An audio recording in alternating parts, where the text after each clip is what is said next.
Namaste. Namaste. So happy to see you again today, and so glad that we could join together for this meeting. Namaste from the foothills of the Himalayas. Namaste. Welcome. Today especially, we are faced with so many challenging situations. We have so many decisions that we have to make. We have to choose what direction to take in our lives. And sometimes when we have all these different situations, these different predicaments, these different tests in our lives, sometimes we're in a quandary. We don't know quite what to do. The mind is inevitably caught between conflicting emotions and desires. Actually, the root of all suffering in life is the division between the mind and the heart. We're called upon to make different decisions. Sometimes we have to choose between this or that, and we don't really know which choice to make. And actually, Maharishi Mahesh Yogi says that suffering is due to a lack of coordination between the mind and the heart. If the mind and the heart are pulling in opposing directions and they are in conflict with one another, what inevitably happens is that suffering and pain results. The body actually reflects any imbalances which are in the mind. The body begins to reflect those imbalances. And balance always gives rise to a sense of satisfaction, whereas imbalance always gives rise to dissatisfaction, disharmony, and lack of ease or disease. So what we want to do is we actually want to find a way of creating more balance, more harmony, more coordination between the mind and the heart. And the way we do this is we find a way to enliven that unified field of all the laws of nature, the deepest level of consciousness, the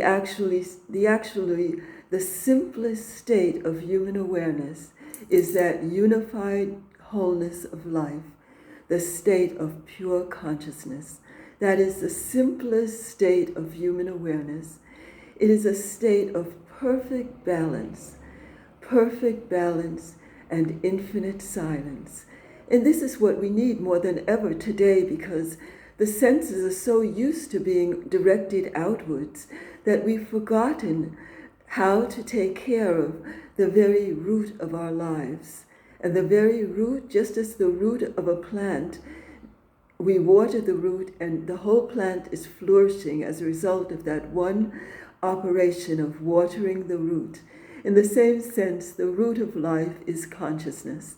And if we find a way to enliven our consciousness, then all of life will begin to flourish.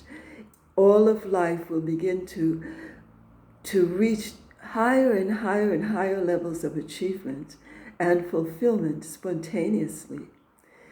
So because our senses are so used to being directed outwards, to what we're hearing, what we're seeing, what we're smelling, what we're tasting, what we're touching, we have the habit of always directing our attention in the outward direction. So we've forgotten how to turn the attention inward and allow the mind to settle down to quieter and quieter and quieter levels until we experience that state of least excitation of consciousness. This is actually the simplest state of human awareness. It's a completely unified state. And when our attention is allowed to experience the state of least excitation, the whole physiology settles down. As a result of this experience of pure consciousness, regularly, we find the immune system is strengthened, the whole body is more rested and more vital, the brain is functioning with more integration and more coherence. We're able to accomplish our objectives in life much more easily, even with less effort. and everything is beginning to flow more smoothly. Because whatever we put our attention on grows stronger in our lives. If we're always only putting our attention on the ever-changing field of life, which is full of conflicts and turmoil and tribulations, and if our attention is only directed outwards all the time, then we begin to forget what we don't put our attention on. We forget that hidden, inner, silent, totally balanced level of life. Because we don't see it, it's not visible to the senses. Consciousness is not visible to the senses. So what's out of mind out of sight becomes out of mind. But what we put our attention again on our inner silence and that wholeness of pure consciousness, then that's enlivened more and more in our system. And what we put our attention on grows stronger in our lives. And we begin to integrate that state more and more into our daily activity. And then we don't feel like a leaf tossed in the wind anymore. We feel like we have an anchor in that inner state of balance and that state of inner silence. So this is really what I wanted to share with you today, that the cure for all the conflicts, the challenges, the irreconcilable decisions that we have to make, which sometimes cause a state of conflict between the mind and the heart. The only way this can be resolved is by transcending the field of conflict, transcending the field of change, which is always never-ending change.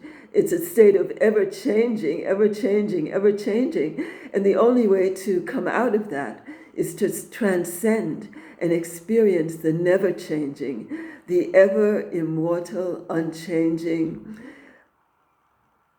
unshakable state of inner silence, a state of perfect balance, a state of all possibilities, a state of freedom, a state of total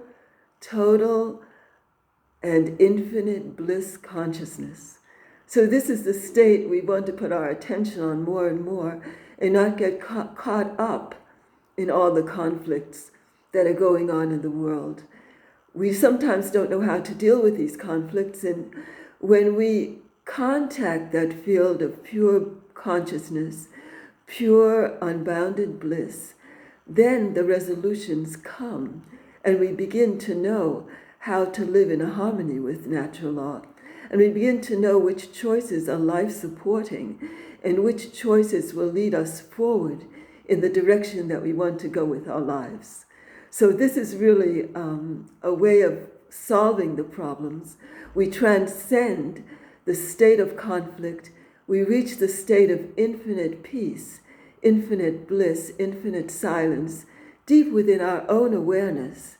And then we come out and engage in activity, and we find that we know the solutions much more readily, and we know how to solve the problems, and we go beyond that state of conflict, and the mind and heart begin to function more and more in harmony with one another.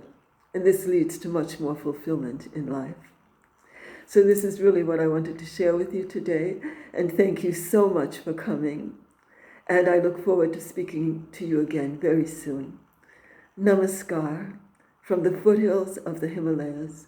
Very, very best wishes to you.